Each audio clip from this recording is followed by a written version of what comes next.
What kind of research is there on the terrain in Africa? Not just the land itself, but the region as a whole, above and below. There, the interior of Africa, the central region, because there's an area there that's really, it's basically safari country. It's very, very desert-like, right? Kind of like that. And Wild. right, and it's not talked about much. At least I don't know. Is there a lot of research being done in that region? I know at least two books, okay? It was written by a pilot. Castelbranco is the pilot's name. He wrote about UFOs in Africa.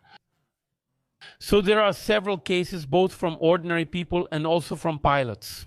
Since he was from the civil aviation area, he had a lot of contacts. So he ended up compiling them in this book. Several cases from Africa, but there's another researcher, Cynthia Wind, and she lived in Africa for a long time in several regions there and ended up collecting the UFO cases that happened there. And she also ended up writing another book, Cynthia Wind's book, which is even available in Portuguese. Okay, it's rarer because it's still possible to find it in a used bookstore, right? Because it's no longer available, right? This kind of book, but it brings a very rich collection of cases showing that, for example, Africa is not behind Brazil at all in terms of UFO cases, whether it's UFO sightings or occupants as well, because there's everything. Yeah, including some well-known and popular cases from Africa. It was the case that happened at Ariel School. I don't know if you remember back in '94. It was a school, there were several students there, some Africans, others were English, right, who were at the school. And then suddenly an object landed and beings came out. All the kids saw that, hundreds of students, plus the teachers, and even people who lived nearby ended up seeing it, right? That caught everyone's attention. It caught the attention of Americans, right? And of many people who later went there to investigate. Even Jacques Vallée himself, right? He was there. John McToo, who is a psychiatrist from Harvard University, was there. Cynthia Wynne, too, she was researching this case.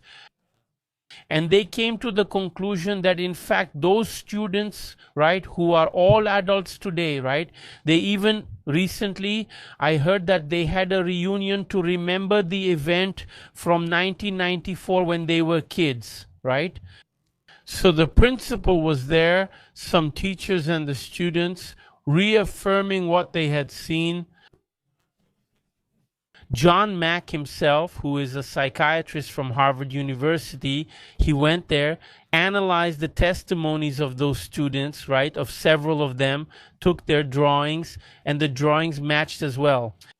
So he left convinced that those children had a real sighting. They saw something totally unusual but real, and that they went through a traumatic experience, which within psychology showed that what happened was real. Besides the sighting by teachers as well, right, by staff and other residents in the area near Ariel School, right, over there in Africa. And sorry. Another place too, which I find really interesting, and that is even mentioned in the movie, and maybe you can clarify some things for me. The Great Wall of China. The Great Wall of China is a structure, the only one on planet Earth that can be seen from outside, right? From outside the planet, right? The only man-made structure. Yeah, and it's explained when I mentioned the movie The Great Wall with, I think it's Matt Damon, right? Who's in the movie, who acts in the movie. And there's also that Pascal. It's not Pascal, it's that. It was supposed to shield, to prevent beings, and precisely this issue of alien beings. I'm not sure if they're coming from outside or within the earth, but I believe they're from within. So they wouldn't reach the capital, right? So do you have any knowledge about this construction, about the stories of the Great Wall of China in relation to ufology? So I've heard that story before, but I think it's really far-fetched, you know, because the Great Wall of China, historically speaking, was built for the defense of the Chinese against other warrior peoples. So I've heard that too. and to protect their territory there, right? So we know that there are phenomena that happen in China and in several other countries too, right? But China is no different. But China, because it has a more closed political regime, so yeah, we don't really hear much about these cases. Yeah, there's a researcher, the Chinese ufologist, who in the past, in the 1980s, wrote a book called China and the Strange Extraterrestrials. The researcher's name was Shibu. Shibu, and he brings up a body of cases that goes back to the time of the Chinese Empire, right? So some unusual phenomena were described there, and the emperor, depending on the province, would ask for those things to be recorded. So letters and such were written, and all this historical documentation from the past, from the Chinese Empire, Shibu had access to it and included it in the book. Look, this is more like a UFO than anything else. So yeah, the cases in Chinese territory are really old. And we believe that nowadays these cases are still happening, but because it's a more closed regime, this information doesn't leak out as much. Unless it's something really flashy, like what happened recently, I think it was last year, when airports were shut down there in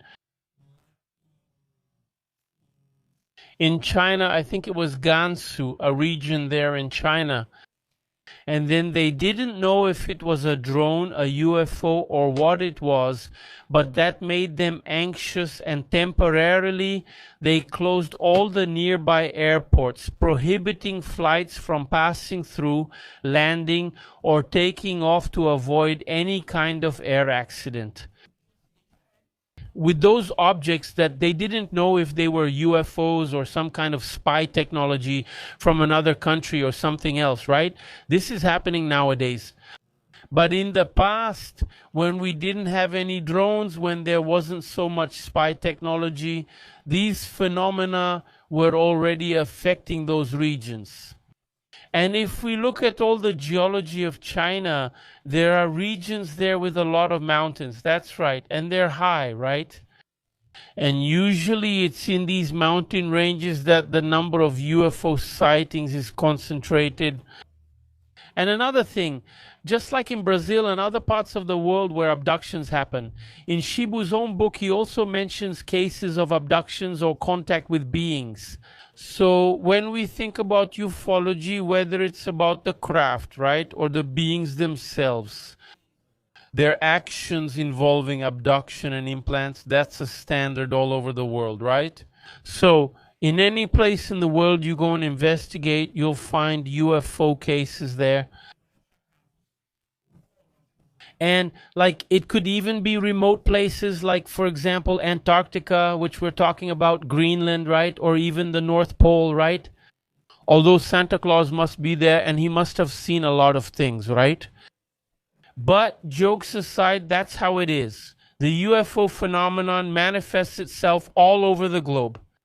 Of course, desert regions, exactly. They also have a higher incidence, right? And when groups go, for example, scientists or even tourists go, for example, to the desert, I don't know, the Atacama Desert in Chile, yes, they end up seeing something.